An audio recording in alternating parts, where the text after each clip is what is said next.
So, what we have here is basically a puzzle, written down in verse from an ancient chant. And today, we're going to decode these lines to uncover the story of one of Polynesia's greatest heroes, the trickster, the creator, the absolute legend himself, MAUI.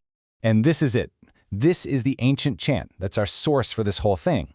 You'll notice these lines are packed with action, but they also keep asking a question. Where is MAUI? It feels like the chanter is calling out, trying to summon the memory of all his great deeds. So you know what? Let's answer that call and find out who this hero really was. All right, so the chant kicks off with something huge. We're not talking about a small feat here. This is an act of cosmic creation.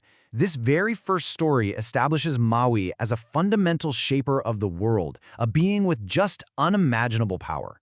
I mean, this quote paints an incredible picture, right? Before MAUI, the sky was so low you couldn't even stand up straight. Imagine living in a crawl space. So he literally creates this space for humanity to exist, to just walk upright. And think about it, for a culture of navigators who read the stars, pushing up the sky isn't just a feat of strength, it's this foundational act of creation that opens up the entire heavens. It's such a powerful metaphor, isn't it?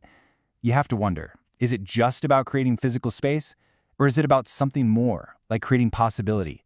About lifting the boundaries of what humans can do and achieve?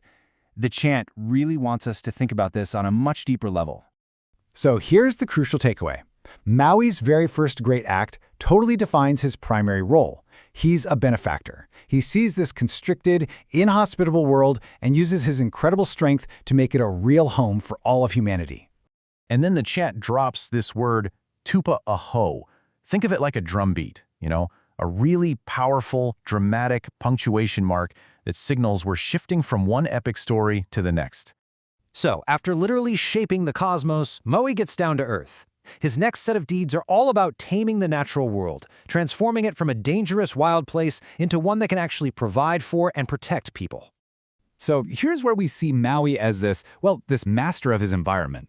He's not just living in the world, he's actively out there making it safer and more bountiful, one challenge at a time. Now, this might seem kinda small compared to lifting the entire sky, but it's actually huge. He's not just finding food, you could almost say he's inventing cooking. He takes this tough, fibrous root, a staple food that has to be prepared just right to even be edible, and he uses his knowledge to make it delicious and nourishing. He's the provider. And boom, there's that beat again. Each clap you hear in the chant is like another checkmark, another victory for humanity. Okay, next up, MAUI outsmarts a creature from the deep. And notice this. The chant doesn't just say he's strong, it calls him quick. That really points to his cleverness, his brains over just brute force. He's tackling a dangerous animal, making the reef safer, and securing another source of food. It's all about human ingenuity winning over the wild. Yep, another clap.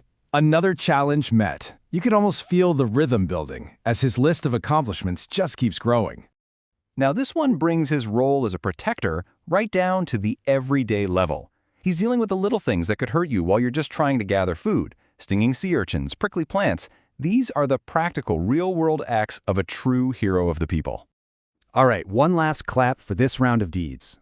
The world is becoming more and more hospitable, all thanks to MAUI's tireless work. But there's a totally different side to his power we haven't even touched on yet.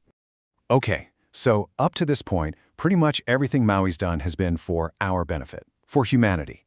But the chant is about to remind us that his power is immense, it's primal, and it can even be terrifying.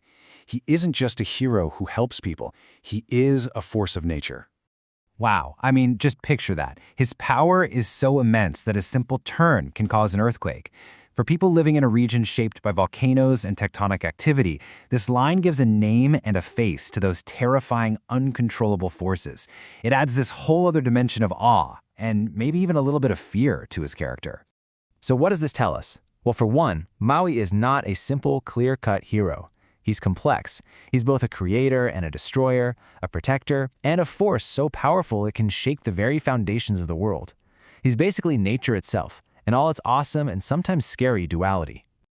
And that's it, the final clap from the chant. It's such a powerful end note, just leaving us with the echo of his earth-shaking might. So, let's put it all together. We've seen MAUI, the creator, the provider, the protector, and this raw, elemental force. He's not just one thing, is he? He's this complex, composite hero who seems to represent everything it takes to build a civilization from the ground up. This table really lays it all out for us nice and simple. Every single role he plays is directly supported by a specific line from the chant we just looked at. From the cosmic act of pushing up the sky, to cooking a root, to the raw power of shaking the earth, every single feat adds another fascinating layer to his legend. And that is why this stuff is so important. This is way more than just a cool story.